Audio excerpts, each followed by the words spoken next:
네, 안녕하세요. 오늘은 5월 5일이고요. 요한복음 2장 1절부터 12절까지 가나의 혼인잔치에서 우리 주님께서 물을 포도주로 만드신 본문 말씀 함께 읽고 묵상하도록 하겠습니다. 사랑의 아버지 하나님, 오늘 저희들 이 말씀을 함께 읽고 묵상할 때 성령님께서 도와주셔서 새롭게 깨닫게 하시고 우리의 삶에도 이렇게 우리 주님께서 늘 함께 하시는 놀라운 증거들이 드러나도록 복내려 주옵소서. 예수님의 이름으로 기도하옵나이다. 아멘. 자, 2장 1절 사흘째 되던 날. 사흘째라는 말은요, 1장에 보면은 1장에 19절에 침례 요한과 예루살렘에서 지도자들이 보낸 사람과 만나는 날이 19절부터 시작되고요. 29절에 이튿날 이렇게 되어 있고요. 그 다음에 35절에 또 이튿날 이렇게 되어 있고요. 그 다음에 43절에 또 이튿날이라는 말이 또 나오죠. 그러니까 하루, 이틀, 사흘, 나흘이 벌써 된 거예요. 그것만 해도. 그런데 요 사흘째 되던 날 이렇게 될 때 이게 1장의 그 날짜와는 이렇게 잘 연결이 되지 않는 거랍니다. 이렇게 볼 때 오히려 예수께서 갈릴리에 오신 후 사흘이 되던 날 이렇게도 이해를 할 수가 있어요.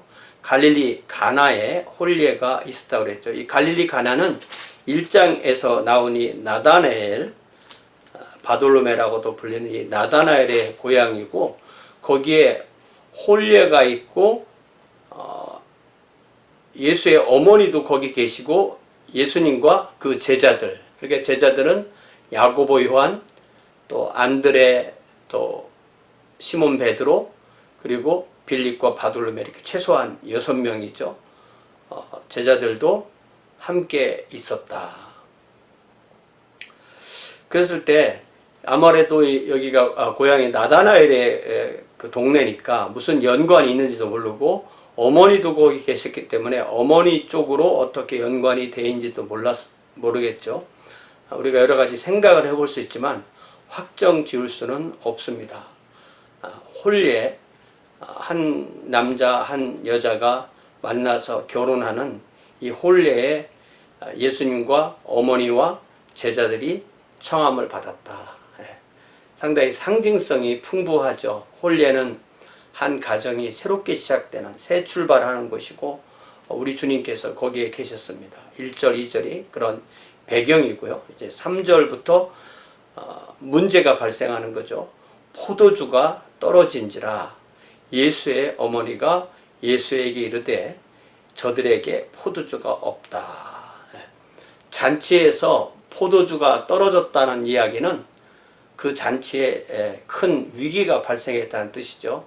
포도주는 잔치를 즐겁게 해주는 이 결혼식 피로연이 잘 이루어지게 하는 그러한 가장 중요한 음식 중에 하나인데, 포도주가 떨어졌고 그것을 급하게 공급할 수 없는 상황에서 예수님의 어머니께서 예수님께 포도주가 떨어졌다, 이 이야기를 한 겁니다. 그 이야기는 예수님의 어머니는 예수님을 알고 있었고 예수님께서 무엇인가를 해주기를 기대했다는 것입니다. 이것은 굉장히 중요한 본문이죠. 왜냐하면 예수님의 어머니는 예수님의 메시아이심을 어느 정도 알고 있었기 때문에 이렇게 요청을 한 것입니다. 예수께서 이르시되 여자여 나와 무슨 상관이 있나이까? 내 때가 아직 이르지 아니하였나이다.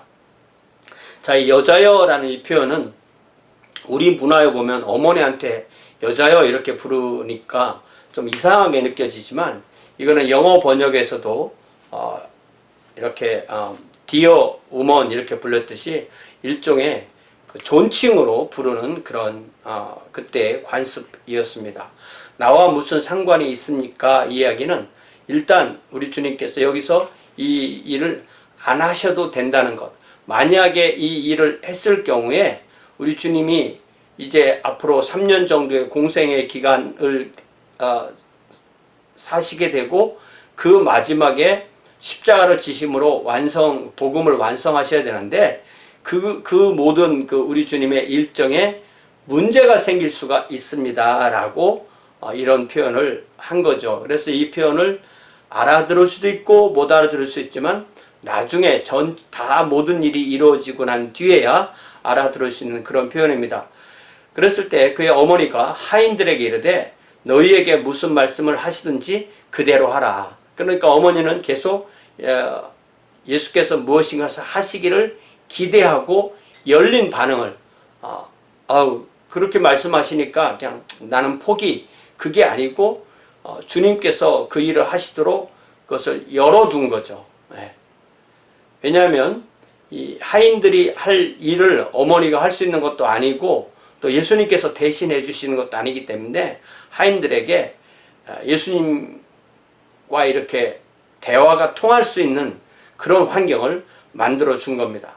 그래서 거기에 유대인의 정결 예식을 따라 두세 통 드는 돌 항아리 6이 놓였는지라. 이 영어 번역에서는 이 항아리 하나에 20갤론이 들어갔다.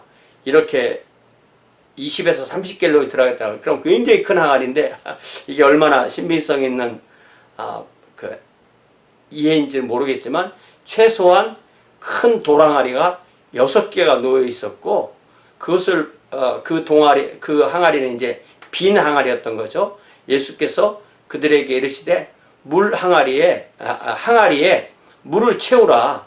그러니까 계속 이제 우물에서 물을 끼려다가 아구까지 끝까지 이 6항아리에 채웠어요. 그 이야기는 이 잔치에 참여한 사람이 수백 명이나 됐다는 사실을 알 수가 있는 것입니다.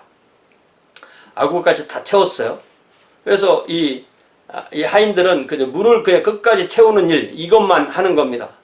다 채우고 나니까 우리 주님께서는 그 물을 다시 떠서 연회장에게 갖다 주라 하심에 갖다 줬는데 이게 물이 아니라 포도주인 거예요. 그러니까 아마 우리 주님께서 갖다 주라 라고 말씀하실 그 시점 전후에서 그 6항아리에 가득 찬 이 물이 포도주로 변한 거예요. 그러니까 연회장은 물로 된 포도주를 맛보았다 이거예요. 그러니까 이제 신랑과 연회장이 있을 때 신랑이 연회장에게 부탁을 해서 이 모든 행사를 주관해 주세요라고 이렇게 부탁한 사람이 연회장이라면은 연회장은 이제 신랑이 주었던 포도주를 가지고 잔치를 했다가 포도주가 다 떨어져서 당황스러운 그런 상황이 되는데 하인들이 상당히 많은 양의 포도주를 가지고 오니까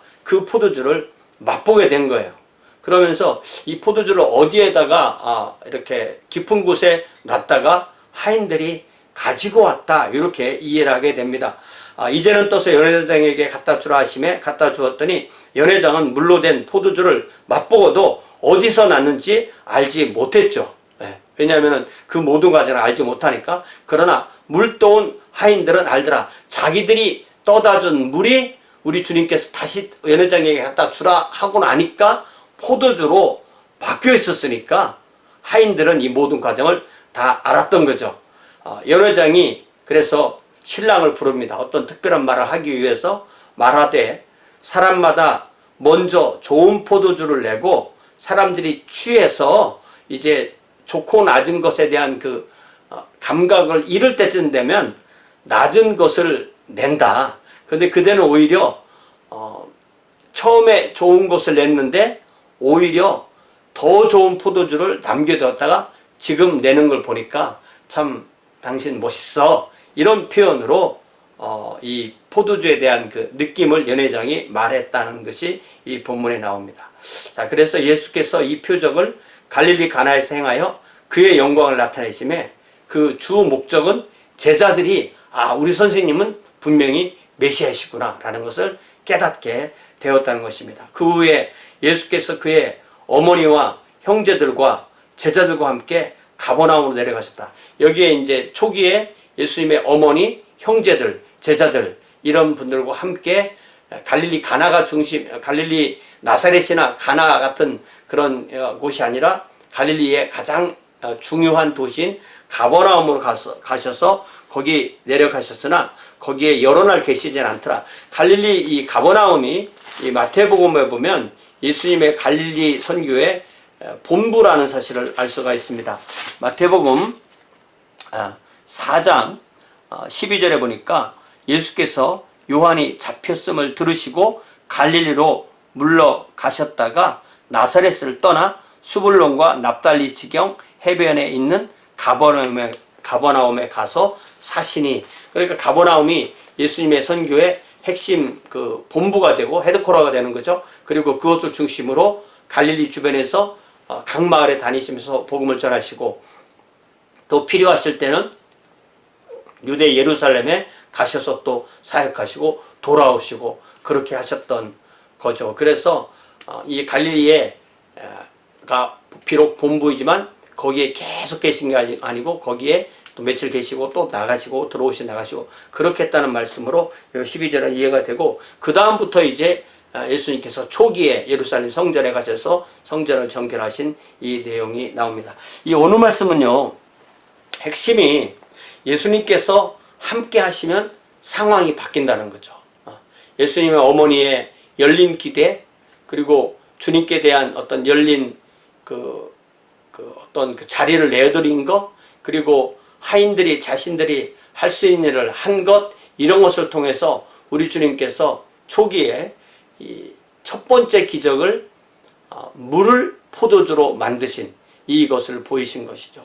그래서 우리도 어떤 상황에 있든 간에 우리가 주님께서 원하시는 방향으로 이렇게 변화가 돼야 될 때, 물이 변하여 우리 주님께서 함께 하시니 물이 변하여 포도주가 된 것처럼 나에게도 나의 모든 상황이 주님께서 원하시는 상황으로 변할 수 있는 그런 이 역사가 우리의 삶에 있게 되고, 그래서 우리가 그것을 통해서 주님으로 인정하고 또 주님께 순종하고 주님과 동행하는 그러한 삶이 되도록 우리를 이끌어 주신다는 그런 귀한 말씀이죠. 이게 특별히 복음서의 첫 부분에, 요한복음의 첫 부분에 나옴으로써 이것이 혼인잔치이죠. 또 물이 변하여 포도주가 되었죠. 또 그것이 아주 풍성하죠. 수백 명이 마실 수 있는 그런 포도주가 나왔다는 것을 생각할 때, 이 복음서에서 우리 주님이 누구신지, 우리가 이 복음서를 생각할 때 어떤